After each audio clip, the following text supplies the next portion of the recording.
Check out Facebook Live. I mean, check out our page and see if you see any questions that pop up, and we will see if we can answer. Let me know when we're ready, Mike. I don't have my screen up. I have my PowerPoint up. Yep. Going live. All righty. Hi, everybody. This is Roz McCarthy. I'm here with Eric Range, and this is Can I Talk with Roz Live. I'm so excited. Happy New Year to everyone. So excited for the new year. 2019 is going to be an awesome year. We're still talking about hemp farming. We're still talking about the 2018 Farm Bill. This conversation is a part 3 of 4. Our guest that was scheduled for today is running a little bit behind. So he's an expert as a CBD broker and a processor and understands that relationship. But we are going to get you going because we have some really awesome information to share. Eric, tell everybody hi. Yes, everybody, happy new year to you guys. I hope that 2018 was good to you and 2019 will be even better. Hemp, hemp, hemp, hemp, hemp.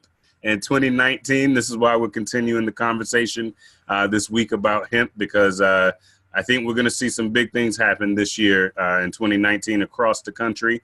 And we want you all to be informed, and we want you all to be able to participate in this. So again, hemp 2018 Farm Bill is going to be huge for 2019.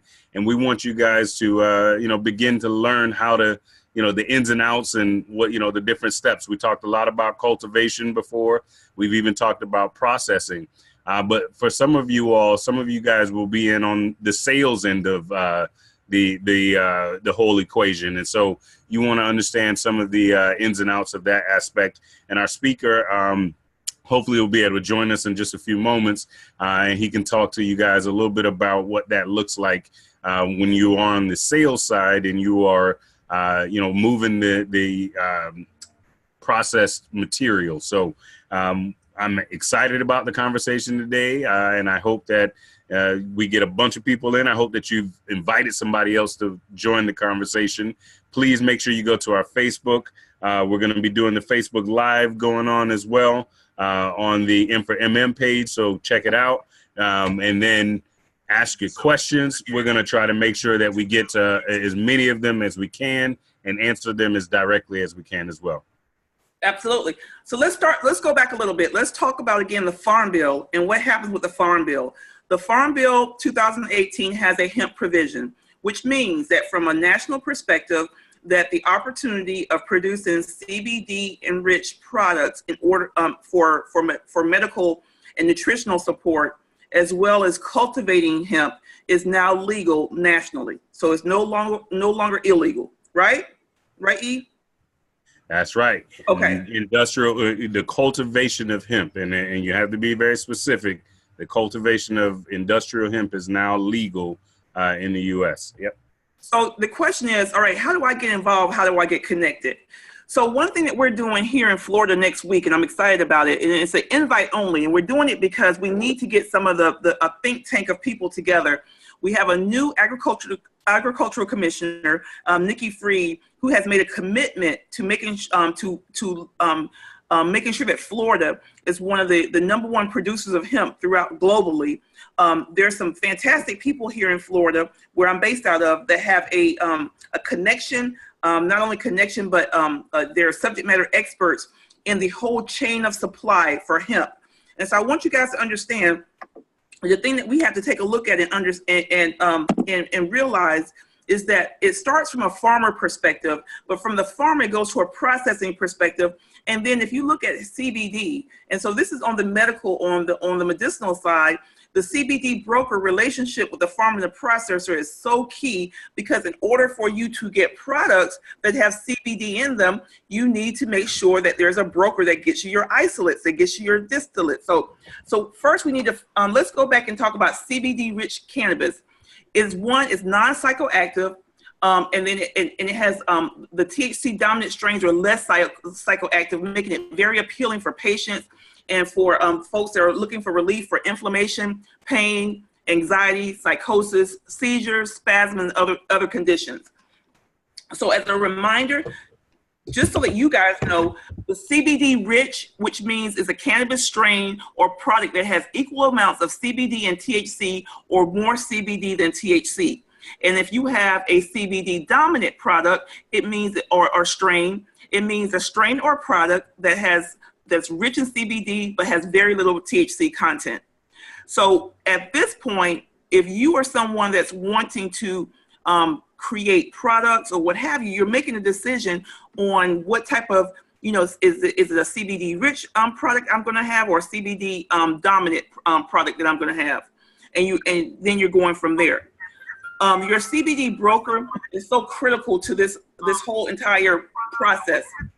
And so one of the things that they talked about in the industry is that how many of you guys have had someone that comes up and says, hey, listen, I want to buy 10,000 kilos of CBD. So the things that you got to look for and you have to be careful of are CBD brokers who are not legit and who are not they are out here, they're trying to create a business model for themselves, but they don't have access to the CBD. And there's some horror stories in regards to people who have gotten taken by CBD brokers who are not legit. So I want to go over. Yes. Eric, yeah. Well, Roz, if I could go backwards, just even, a little bit further than that as well. But before you actually get the CBD in an isolate form or a distillate form or some other form than the actual hemp plant that comes out of the ground, there's a lot of steps that happen before then, and brokers can be a part of those different steps. So, for instance, you have farmers who will be cultivating hemp this year, industrial hemp. And there are several different parts of the plant in which you can then sell. Just as a farmer, you can sell the seeds, you can sell the flower, which is, where they extract the CBD from, and you can also sell the stalks. And the stalks can then be separated into the core fibers from the outer fibers, and those have different implications. Those are some of what we would call your raw inputs, the raw materials and so on. That's before we even get to your isolates, before we even get to some of those. So if you're somebody who's interested in being a broker and you say, well, I don't have the processing for, XYZ to get to the isolate form. I want to be that middleman between the farmers and the processors, and you can play that role from that standpoint. And then after it's been processed into the different, the various forms, whether it be oil or whatnot, then you can take that, and that's when you broker and you wholesale to individuals who are going to be manufacturing products, individuals who are going to be making, different types of end user products that get into the market. So, when we talk about the brokering stage, there's even a stage even before we get to the processed industrial hemp. And again, CBD is a part of it, but CBD, right now takes up about 98% of the conversation when we talk about industrial hemp, but it only accounts for maybe about 2% of what we can do with industrial hemp. And so, you have to be still very cognizant of your state's laws when it comes to, how they're rolling out their individual hemp program, because the state does still have a role to play in this. Right. So let's start with that. Number one, reach out to your Department of Agriculture. Find out who the commissioner is. Find out who the deputy commissioner is, and find out if they are, how soon are they going to have rules and regulations that's going to administer or supervise hemp production and cultivation in your state. So go back again, contact Department of Agriculture, the commissioner, the deputy commissioner, ask the question. Question number one, will the state be participating in a hemp program? Question number two, if so, how soon will the rule and regulations come out?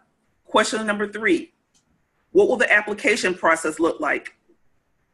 Question number four, what are some of the ancillary support services that the state will be monitoring or supervising? And so what I mean by that is there's other different components to the cultivation and of this plant, like extractors, like processors, that we don't know if the states are going to oversee what they're doing as well. We don't know exactly how that's going to form out. But if you start contacting your Department of Agriculture commissioners, they are starting to have this conversation. And I want to say specifically to communities of color that you have to start having the conversation right now. You have to ask the questions right now, send an email, make a phone call. And in some states, you know, in Florida, we are still in a situation where it's only been allowed for the University of Florida and FAMU to be able to conduct research on it. And right now, that's the only program we have in place. So if I'm a farmer here in Florida, I can't go out tomorrow and start putting hemp seeds in the ground. We're not at that place here in Florida. However, if I'm in, say, North Carolina, South Carolina,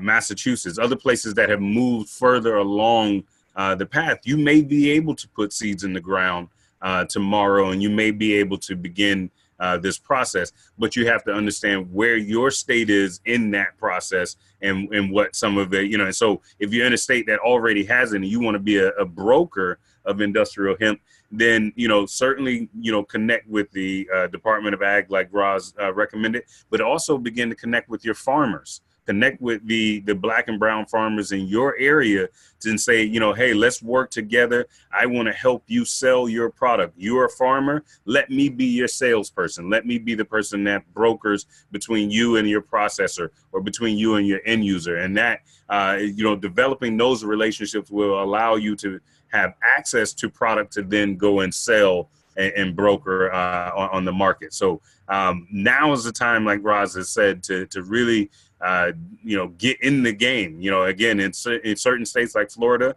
now is the time to be positioning yourself for when this all opens up. But if you're in states like North Carolina and Colorado and Oregon, where things are already underway, you know, you can go directly to the farmers and you can, you know, say, hey, listen, you may already have a broker that you're working with, but, you know, let us be your broker for the, you know, let us be your, you know, in terms of supplier diversity, you know, let us take a portion of it. Perhaps you don't give us all of it to be a broker of, but perhaps you can, you know, allow us to represent you on a certain percentage of your crop. These are the conversations that you guys need to be having right now as we speak.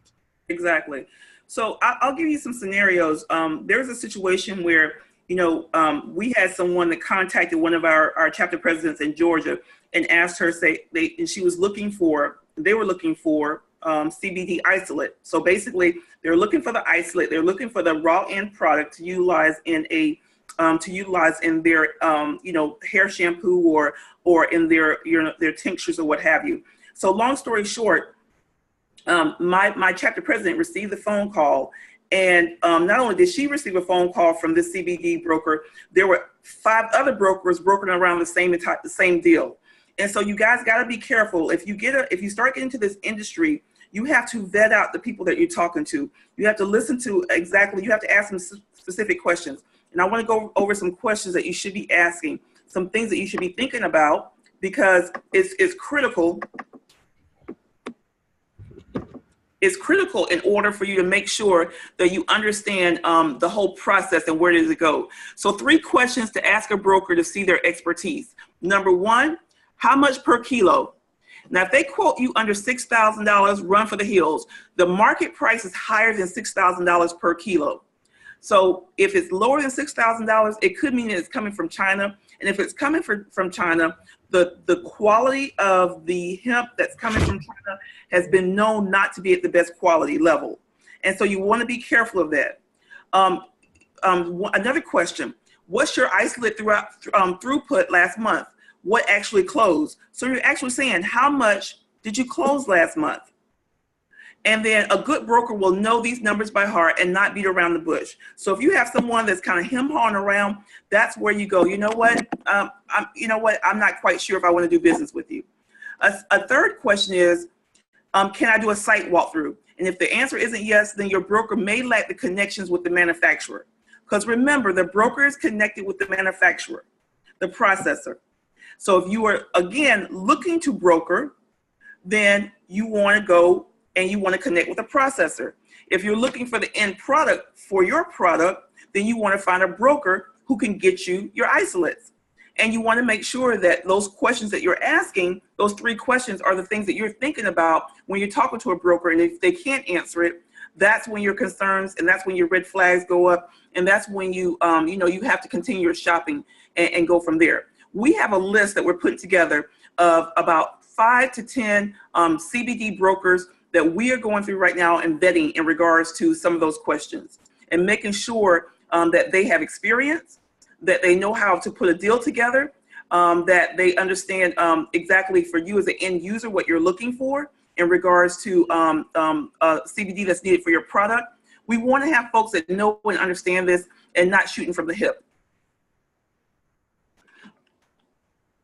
Now, so again, go ahead, Eric.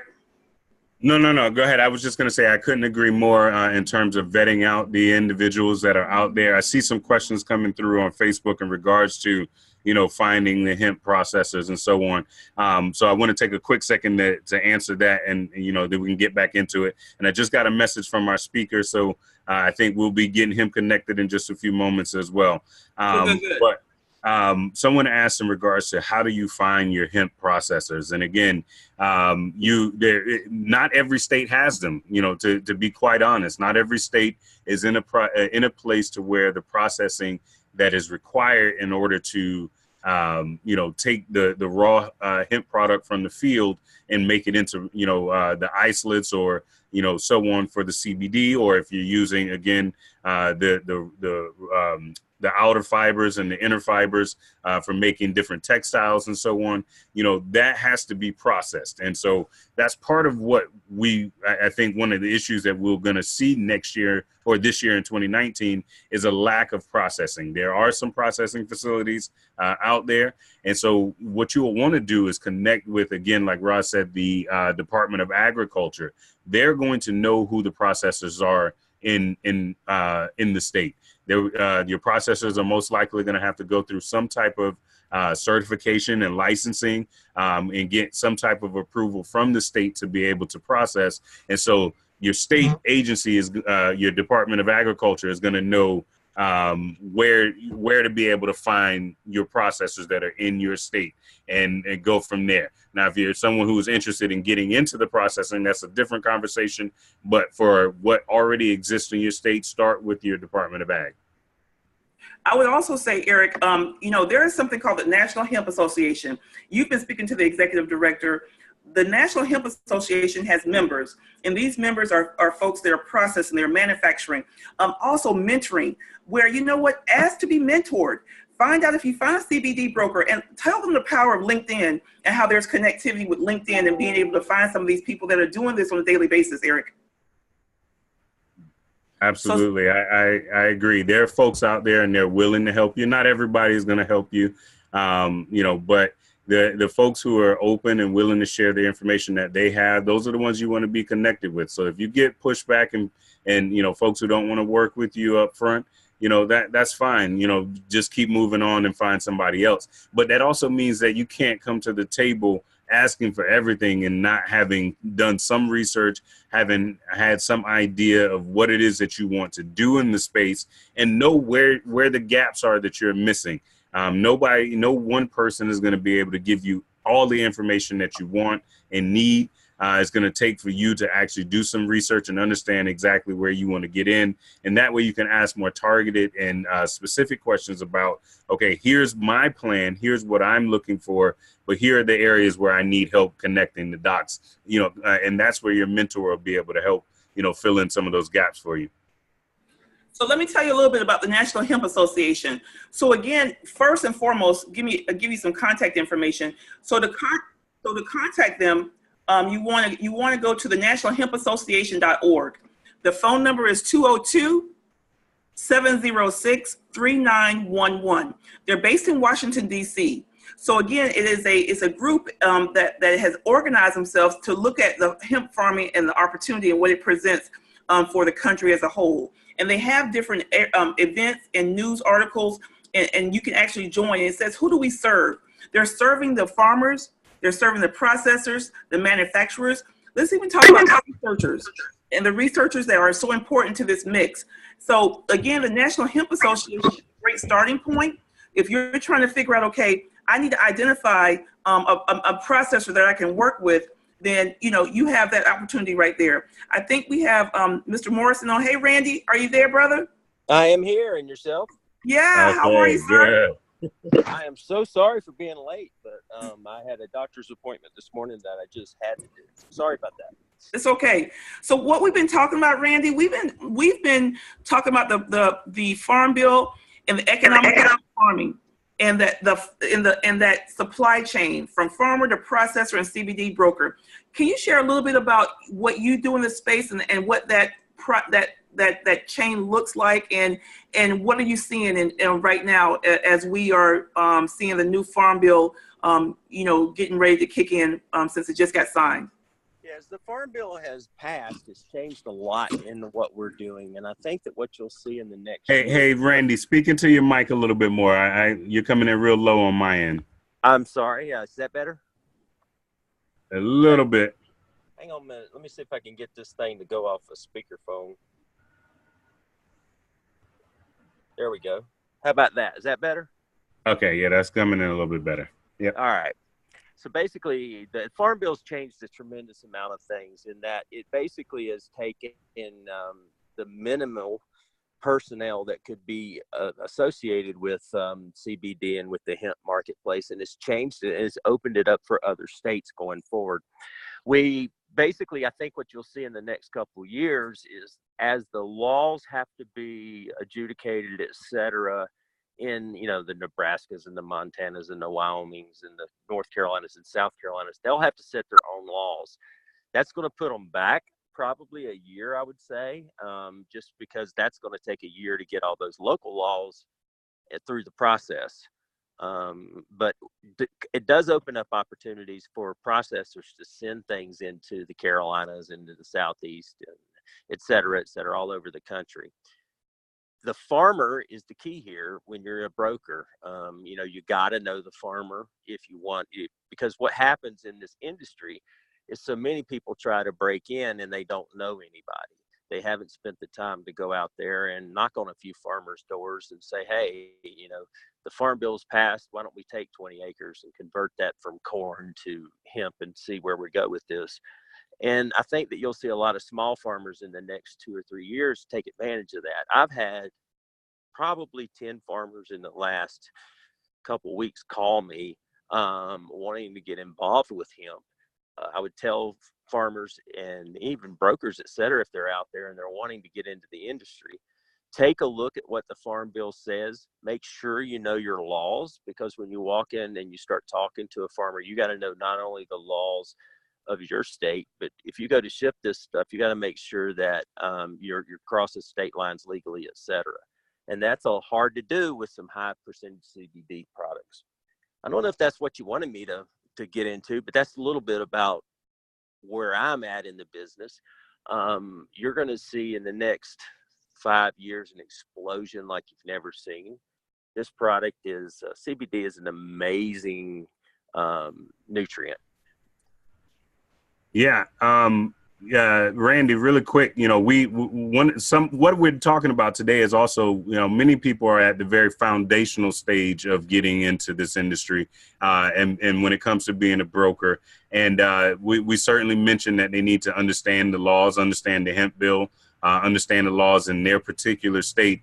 But I think most of the people on the call right now may look to start just in their state right off, and not necessarily to go across state lines, but it may require them to do so. For instance, we just had a question about processing and how do you find processors? I mean, but the reality of it is that not all states have processing available. And Correct. So there may be some need to go across state lines, and understanding the different state laws and how those, are intertwined, if you will. But, talk a little bit about, from just if I just realize that the Farm Bill has passed, I know some farmers, I know some folks who are looking to grow it. And, I'm in a state like, say, for instance, North Carolina, and, we're able to do that. What would be some of the steps I would need to take? I may not want to be the farmer, but I want to work with the farmers to help them to sell their products. What would that conversation look like with that farmer? What are some of the things that we need to make sure, questions that we're asking, and making sure that we're having answered as well. Your genetics is your main focal point that you have to worry about. Genetics being certified seed. I've seen in Colorado where guys, you know, just some guy shows up at the farm and then they plant and they end up with some 2% industrial stuff that out of Europe that they really weren't planning on growing because they said it was a dry land hemp and they got nothing. You have to make sure you're working with a certified seed or a producer of something that you know. We personally have genetics of up to 50 to 1, you know, that are available. There's 3 or 4 hemp associations out west that you can get certified seed through. Oregon, some of the Colorado folks. Feel free to, you know, have folks call me if they need certified seed. I can get them in contact with those people. And that's the key, is to knowing from seed to farmer to, you got to find a place where you fit. My personal fit I found in the farming community. I have a partner whose personal fit is in the extraction community. She has done a very good job of going to extractors, and I mean, when you go to an extractor or a facility that's extracting, you got to have something for them. You know, you got to have a sale. It's got to be an exit or it's got to be an entry, even to get in the building. You have to remember that the extractors are extracting out a Schedule I narcotic, and they're not just going to let you walk in the door. From a legal standpoint, you can't do that because you have to go through background checks, et cetera, in order to get into some of these facilities that have a Schedule I narcotic. I mean, CBD has some THC in it. If you're extracting out, you're making isolate, you're going down and you've got to do something with that THC. So they've got it behind locked doors and you're not coming in. So you got to have an entry point, or you got to have a buyer on the exit point. That may be a manufacturer for skin products that's looking to add CBD. I've had coffee companies. Pepsi and Coke have both looked into the industry. Beer companies are looking into the industry. Cattle companies are looking into the industry. You know, if you have dry land, there's still a hemp opportunity for you. You know, those dry land properties can grow a formal 7, 8 foot, 9 foot, you know, it's a real skinny hemp plant that can be decorticated and used in hemp.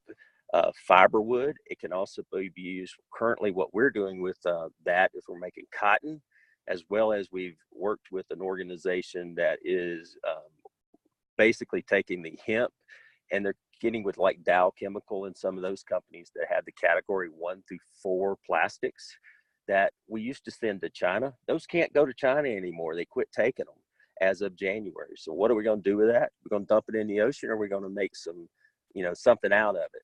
We're taking that old plastic, we're recycling it with hemp and making blocks out of it. These blocks will be used to hopefully, like on some of the Indian communities where there are nothing out there. It's not going to be a product that we've gotten through all of the construction stuff yet, but it will be a product where we can help some people in a temporary housing situation. Hey, Randy, quick question for you. I guess, how did you learn, you learned this? Was it on just trial by error and just, just the school of hard knocks where you just get out there and put yourself out there? Or are you seeing any type of educational seminars or educational things in regards to going a little deeper? Can I Talk with Roz, it gives surface, and we're trying to open up people's minds to the possibilities and what the opportunities are. But it sounds like you need to go deeper in understanding from an isolate to a distillate and the different, when you talk about the seeds and certified seeds and things of that nature. What's your thoughts for a layman coming in?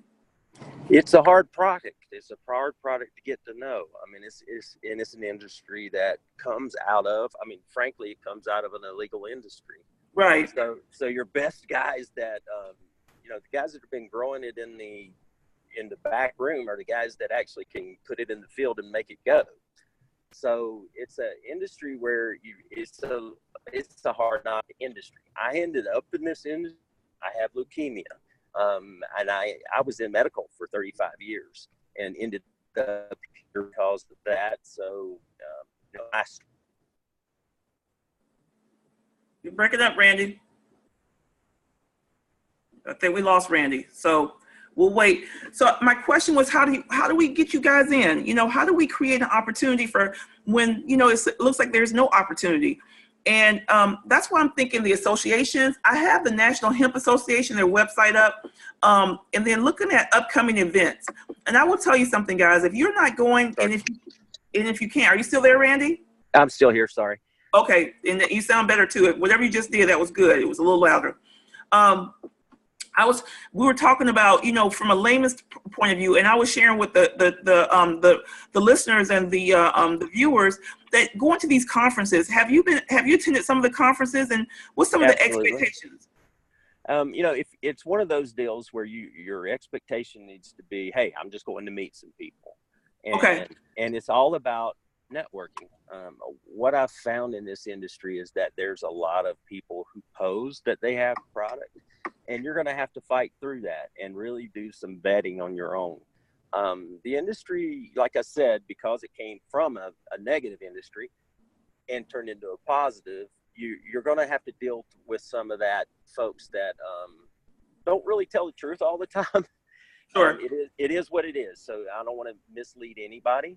And, you know, it's finding the right partners to work with. I mean, I have extraction partners that I work with that, you know, we've got a couple, they're called fixers in the industry. And these are just guys that know how to take a unit, a CO2 unit, and tweak it, because this is something that's new. Everything that's coming into this industry, you have to remember it and new.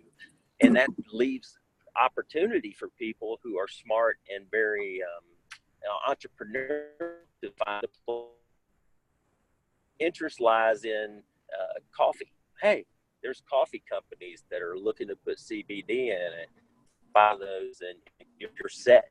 I mean, end user is what you're looking for, ideally, because if you either have product, i.e. you're a farmer, or you're a geneticist, or you have contact with those folks, or you have folks that, you know, do that, then you're good. Or you need an exit strategy, whereas you work from the end point in.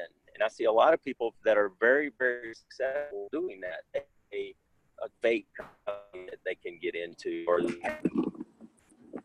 Okay. maybe. Randy, you're breaking up again, darling. Sorry about that. We even have an ice cream company that's making a CBD products. Yeah. And let me ask you along those lines, Randy, in regards to, you know, the end user. You know, we have some people who are asking questions on our Facebook Live in regards to, they have, you know, plans and ideas of what they want to do with, they actually want the finished material. So they're looking for isolate, or they're looking for distillates, or they're looking for oils, and so on, to be able to create products. So if I'm on that end of it, and say I have an idea to create a product or a lotion or whatnot, how do I find a reputable you know, broker or source to be able to purchase that material from? How do I know what I'm getting is you know, of value, and, you know, isn't going to do harm to my customers and clients and so on? What are some of the things you would recommend to someone who's on that side of it? You're going to have to find a guy that is working with a manufacturer. I currently have 2 manufacturers that are currently looking for folks that want to market strictly an African-American male line to with CBD in it for like for shave bumps, etc. We have that there. There's also an Asian line and etc. that are available. There's actually some grant money that's out there for minorities that, you know, I'd be happy to sort of direct and help some folks get in on that as well. We need that. We need that for sure. Yeah. Because those are the type of opportunities. So if you guys didn't hear Randy said that he has a manufacturer right now that's looking for looking to partner with African American company that wants to create a line for men for shave bumps where you add CBD in. So if you do it for men, maybe there's something for women for hair loss. Exactly. So things of that nature. And you know why African Americans? Because you know what? We are the biggest buyers of consumer goods. Right? Absolutely.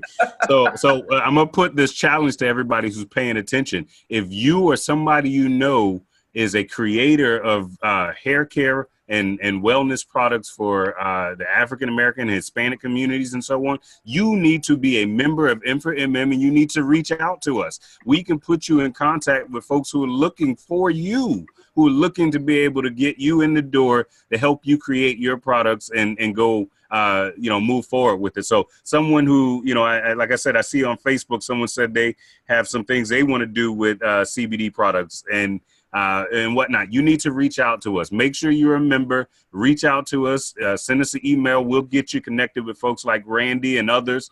And Randy is going to be, he and I had a conversation the other day offline in regards to some of the grants and so on. So, we're going to be working together even beyond this to make sure that we have a seat at the table. So if you guys have questions or you're looking for, products and so on, make sure you become a member and make sure you reach out to us and let us know what you need. Absolutely. There's so many alternative opportunities as well that people don't even realize that are coming out of the CBD and the cannabis community. We have things like biochar now, which are an amendment that came out of the cannabis industry that is available for any farmer, whether it be, cotton, corn, whatever. It'll actually cut your water by a third. It is an ash type product that goes into the soil. So we have those. That product can actually be used to add as an amendment for cattle. They actually put it in the food. It'll cut your methane in the cattle, plus it'll increase your body weight by 20% because it gets rid of all the toxins and stuff. I mean, what's the name of it again? What's the name of it again, Randy? Biochar Now. Biochar. Yeah, and then I'm direct with them. You can actually give me a call. That's awesome. So let me just make sure I circle back around. Okay, can you hear me? Yeah, absolutely. So let me circle back around. So we got the Hemp Industries Association is another membership organization, and so again, I will tell you that we've been to some of these events, and it may be two, if that, African Americans in the room. There may be one Latino or Latina in the room. So I'm encouraging you. This Can I Talk with Roz is for everyone, but I'm a little biased. I want to see people of color really get in this and get your hands dirty and start asking questions. So look at this. You see this is up now. It's live here. It's Hemp Industries Associations. If you go to their events, they have an upcoming event in February 2019. Look at everything they did at the events. If you can't make February, here's the events that happened last year. More than likely, they're going to happen again in 2019. There was an event, a workshop on hempcrete. Randy, tell us about hempcrete and what do you see with that, and how can we look at that as another alternative for the Caribbean in regards to maybe producing hemp, but also creating hempcrete to help building structures to withstand the hurricanes that we see in the Caribbean? Oh, absolutely. You've got hempcrete is like, I think is 30 to 40% times as strong as regular concrete. The hemp actually gives it a little bend and fiber in it. The plastic thing for the Caribbean. I mean, you look at what's happening to the Dominican Republic with that big wave of plastic that's coming down their way. I mean, that's an industry where, heck, I mean, a person could put in a machine down there, either for hempcrete or for plastic, and be able to produce low-cost housing in the neighborhood of $4,000 to $7,000 for a 1,000-foot home. Wow. So talk about the equipment. So we have an infrastructure problem in the U.S., don't we? I mean, globally, but since we have a industry that's been criminalized for so long, don't we have an infrastructure issue that we got to figure out and address? Oh, absolutely. And that's the biggest thing. When you were talking about brokering, I was like going, well, honestly, you can either make a really good living at brokering in the CBD world, or you can go broke. I mean, you have to understand that it's something that you're going to have to pay your dues. You have to meet people, and they got to know that you're in it. And I know that sounds crazy, but it goes back to the industry coming out of what it came out of. People are looking for folks that are not just a hit and run. They want to know that you're going to be in the industry and that you're going to be there, because so many people have just come and, made one lick and run. That's not what they're looking for. They're looking for long-term relationships, just like any other industry. Right. I know for a fact that what you said about the African community not being at these meetings, they're not. It's just, they're not. I was in the Colorado organization meeting, the Hemp Association, not one African-American person. I was in the Oregon. I don't know if there's but one or two in that organization. And that's bad, because I come from, I may be a Caucasian male, but I have two African-American kids. So right. It really does matter to me that the people of color do come into this industry. We need them. Absolutely. Absolutely. I have on the screen right now, and you may not be able to see it, Randy, but just for those that are here, I have the chapters for the Hemp Industry Association. Here's their chapters. Here's their contact people. Again, we have to get involved, guys. And if we don't know it, if we don't have a robust association, hemp association or industry here in Florida or whatever state you reside in, reach out to these other states and see how you can get involved and find out what they're doing. Maybe you start your own chapter in your own state. That's the way it's done. Right. I look at, that's what happened here in Oregon, and that's what got us into the business. The Oregon Association and the Colorado Association absolutely put me and my partners in business and got us the relationships that we needed to be active. Yep, that's awesome. Randy, you've mentioned a couple times on here, and we talk a lot about this as well. It starts with relationships, guys. You have to build relationships in this industry. Going to conferences, going to events and education. You have to be able to have a network, and that is one of the ways, as Randy said, that people know that you're serious and that you're not here just to, make a quick buck and then disappear, but you're actually here to be able, to set up ties in the industry, and you're setting up relationships. So make sure that you're starting with relationships. Now, one thing I would like Randy to talk about, really quick. I know we're getting towards the end of the show, but talk about, this part I think is key, because again, we have a lot of people who are not going to be on the cultivation side, who are not going to be on the processing side. They're going to specifically be out there looking for, in specific, again, CBD, and they're going to be looking for that in oils or in distillates and isolates and so on. Talk about the pricing of that. Because people need to understand that obviously different strains produce different qualities of CBD, and what I mean by that is one strain may produce only about 5 to 7% CBD, whereas another may have 15%, and so the quality and the value of that product is different, and thus when you get to the point where you need to purchase it, your pricing is going to be different. So Randy, talk about the quality of because I know a lot of people are interested in the CBD. So talk about how quality impacts the pricing, and talk about some of the pricing lingo that they might hear when they're in there. Are we talking pounds? Are we talking grams? Are we talking kilos? Are we talking percentage points, and so on and so on? Generally speaking, we sell biomass, which is hemp comes, you'll hear 3 or 4 terms for it, okay? You'll hear biomass. Biomass means a product that is strictly biomass. It's actually, they took the whole plant, they either milled it up, which is just crushing it up and chopping it up, or they'll mill it to different, mill it to different sizes depending. You'll also hear the smokable. Smokable is where they actually take the colas, and it's just like pot. To be very honest, you smoke it. It literally is very tasty. It gives you a consciousness. That's an area that I see exploding in the next couple of years, is people doing pre-rolls of hemp and selling them in convenience stores. It's going to happen. It's happening in California. It's happening in Florida, and they're getting $4 to $10 a piece for a hemp, roll up. So that's an opportunity for people, and that's called flour. Of course, that's called flour. And then you got trim, which they use for oil, etc. So You've got a couple of different terminologies there. Then you have the percentage point pricing, which is 99% of the pricing out there, where they'll actually say, all right, this is going to cost you $4 a point. So it's 12% CBD times $4 a point. That's going to cost you $48 a pound. That's going to fluctuate depending upon where you're at in the year. Right now, you can get biomass for $3.25 at a bare minimum. You know, that's not on the really good stuff, to $4.50, $5 a point for stuff that's running 18 to 20% CBD. Wow. And it depends. And the higher CBD strains produce more oil.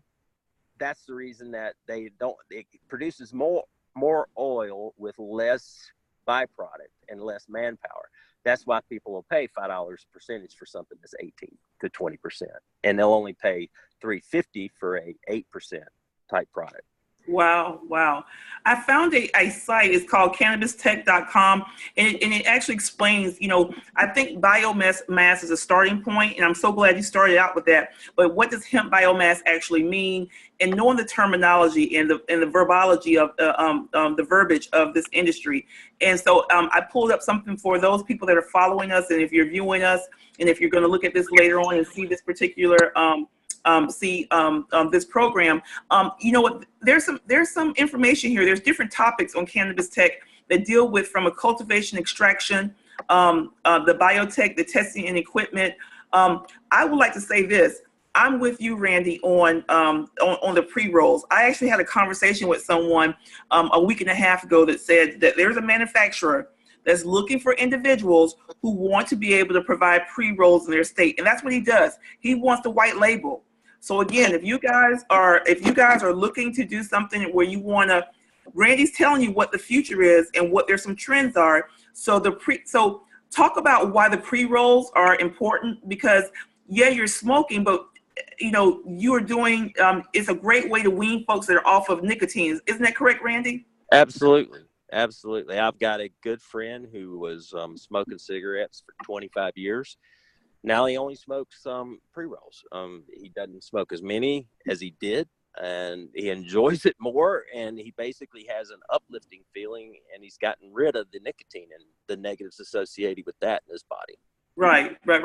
I know I had a good friend of mine, and he passed away about a month ago, and he was diagnosed with cancer, lung cancer. He was a lifetime smoker, and even as he was going through chemo, God rest his soul, he was still every now and then sneaking a cigarette. And so just imagine if you have someone that has an addiction issue, what have you, if you can transition them off of, you know, people go, well, why would I want someone to smoke? Sometimes it's an addiction issue that's much bigger than just smoking. And so the pre-rolls would offer an alternative. And I think it's such a niche area to get into. Is there any other niche areas? We talked about skincare. We talked about hempcrete. We talked about the pre-rolls. Anything else that you see that's hot on the horizon that's coming around? Sure. I mean, you know, I think that you're going to see folks that will start to decorate, you know, the CBD products. I've got a guy that just ordered 50,000 pre-rolls from me that literally he takes them and makes caviar. You know, the old caviar pot, he basically does the same thing, but with CBD, and gets the levels real high. So that's going to be a wave of the future. You're going to see a ton of drinks that are coming out that are, there's using water soluble isolate, as well as we have a way of particleizing into distillate so that it will be water soluble as well. Those drinks are coming that you're going to see within the next 6 to 9 months. And okay, everything pretty much is going to have CBD in it. Everybody is jumping on this wave, everything from skincare cream to, you know, like ice cream, like I was saying before. Yeah, absolutely. So Randy, I know we're wrapping up. Can we get you to commit to us and help us? I think what we need, and I'm speaking for everyone that's out there today, I think what we need is that we need to have some type of symposium that sits down, and basically it could be an all-day symposium and goes through the different the industry pieces of the industry, from the skincare to the ice creams to the pre-rolls, maybe seeing samples. Can I get a commitment, brother, that you will come and maybe join us in that symposium and help us to really open up the doors for a lot of people that are still behind on knowing about this powerful product and what's going to happen in the future? Sure, absolutely. I mean, we're just at the beginning of this. I mean, you're looking at crossing, cannabis hemp with hops, and basically being able to have a CBD product that'll grow a foot a day. That's down the road a piece, but we're working on it. We're working on it. Right. So Randy, do you think, like, say for example, if someone says, okay, I know I want to get into a business with CBD, I'm not quite sure yet. Do you think that, the first thing is just to establish your business? And if you have, let's say if you want to do a manufacture of a topical or a cream or a pain relief or something of that nature, you're basically making you're creating a manufacturing company. That business plan that's out there, all you're doing is just adding CBD into it and changing your talking points, correct? Correct. And you open up your markets. Like, people don't realize how big this will be. I know of a major pharmacy and a women's healthcare type place that basically put in a 3-month trial of CBD products. Like, they added CBD to some of their skincare, and they added CBD to some of their lotions, etc. And in 3 months, they did 300% of what they thought they were going to do. Wow. So they undershot, the what they thought it was going to do by so much. And that was just an end cap in the 2 stores. So I can imagine what this thing's going to do when 50 states jump on it. Exactly. But the question is, and I'd love for you to weigh in as well, how do you get ahead of the curve before the big boys come in? And how do you get your little piece of the pie? Or how do you set up your business in order to sell your business? And that's where I think there's so much opportunity, that you get people that get either you create a database, or you have a product that's, it's almost like the old selling your CDs out of your trunk of your car, that you start getting that traction where when someone wants to come, when things really start blowing up, you have someone that wants to come and buy your business. Don't you think that's a good business model? Yes. I mean, a guy that would basically put together about 10,000 pre-rolls at $3, $4 a piece. Think what you could do that at selling them at $8 a piece in convenience stores. You put it in one convenience store line. I mean, somebody's going to come buy you. Yeah. And what I say is we have to be thinking, we're not going to start 1,000,001 different businesses and all be successful. But the more we can reach out to each other and partner and work with each other, create cooperatives, create opportunities for us to work together, and share marketing, share, back end office supplies and supports. Those are the things that are going to be, the types of moves that I think will allow for the mom and pops to be able to survive once the big businesses come in. Make no mistake, the big businesses are coming, and trust, once they do come, it's going to be a lot more difficult for all of us. But I think there will still be a place for small businesses. This country is run off of small businesses. And so you just have to set your expectations for where you want to be in the industry. And, your growth plan should be about partnering with others to be able to expand that. And imagine if you had 10 mom and pop, stores all selling one particular brand. Then, now we talk about being able to leverage things like marketing, to be able to leverage things like, the co-packing facilities and these things that cost a lot of money that, on our own would be cost prohibitive for us to do. But if we are working together, then, it becomes a lot less, unattainable for us. So, cooperate with each other, join in for MM, learn about our other members who are also looking to do some of the same things. I can't tell you how many times Roz, you and I both, we talk to people all the time and they're doing the same things. And we're like, okay, you should know this person. Get together. You guys got to get together and talk because, again, sure, you could probably have some success on your own, but imagine the type of success you'll be able to have if you guys work together. Absolutely. And you're absolutely hitting the nail on the head.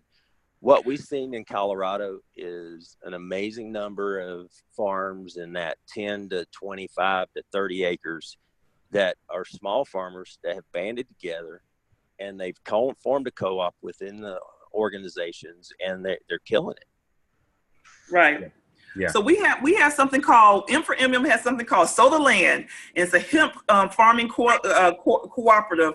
If you guys want more information, you see the screen up there. Contact me, Roz McCarthy. Just email me. That's our M4MM email address. As the founder and CEO of M4MM, hemp farming is such a key component to what we're doing, because we know that there's the medicinal aspect of it, as well as the business development and economic development and workforce development. We haven't even talked about workforce and what that means. Next week, we have a fantastic show. We have someone coming on from hemp staff talking about the workforce development. We have Travis Nelson with the, he used to be the president for the Colorado Cultivation Association out in Colorado, and now he's a consultant and working with Native American farms out there. We have a gentleman by the name of Graham. He is a CBD broker. He's gonna tell you his story and how he got in. We're gonna keep putting this stuff in front of you guys. I know if we start regurgitating and saying the same thing, don't get mad. It's just a matter of repetition, repetition, repetition. I want you guys to get enthusiastic, get excited. If you want more updates about hemp and what we're planning, Randy has committed that he's going to help us put together a symposium. We love you, Randy. Thank you. We need that. Text M4MM to 420-420 if you want to be a part of any hemp updates. We need you guys to stay connected, and make sure you share this particular Can I Talk with Roz. Share it on your page. Share it with your friends. Let's continue to dialogue. Eric, please share your last thoughts with the group as well. Yeah, absolutely. I mean, I can't stress enough that, you know, the reason we're doing these talks every week is because we know that we have to get this message out. And we can't do that on our own. We need your help to do that. We need you. Again, you're in your state. You know the folks who are interested in this industry. You know the farmers. You know the folks who have who are creating products. I mean, you go to your local barber every week, and somebody locally maybe, you know, may have a product already on the shelves there. We need to be connecting with these folks and talking about how now maybe they can add another product line by adding CBD into what they're doing. Or you may know someone who's who works for a manufacturer, and you may, you know, need to go and have a, you know, coffee with them or a sit down with them and say, you know, hey, listen, there are lots of things happening when it comes to hemp. What is your facility looking at doing in this regard? You may already have some, you know, low-hanging fruit that you can go after. And so, you know, the more you're talking about this with your neighbors, with your family and your friends, and you're sharing this with folks, the more we can look, you know, we can, the vision is 5, 10, 15 years from now, when there are Fortune 100 companies that are birthed out of this industry, that we have a number of them that come from our communities. That's what this is about. And so we are doing everything we can to bring folks like Randy to the table, bring other individuals who can help you guys understand the ins and outs. These are folks who are doing this. I went to Randy because I know this is what he's doing. This is what he spent his 2018 doing last year. And he has a passion for working with folks and bringing other folks into the industry. And so we want you guys to be, you know, in this conversation and at the table. That's really all I'll say, other than, you know, again, this is the end of the week. I hope that, you know, the new year has brought you some renewed energy. I hope that you've sat down and taken some time to be intentional this year. I know I took some time over the last weekend to set out some personal goals, some family goals, relationship goals. And, you know, this weekend I'm going to be doing some vision planning with my wife. I'm excited about that. Be intentional this year. Make sure that you make 2019 your year. And the way that you do that is by sitting down and looking at, when we get to December 31st next year, where do you want to be and how are we going to get you there?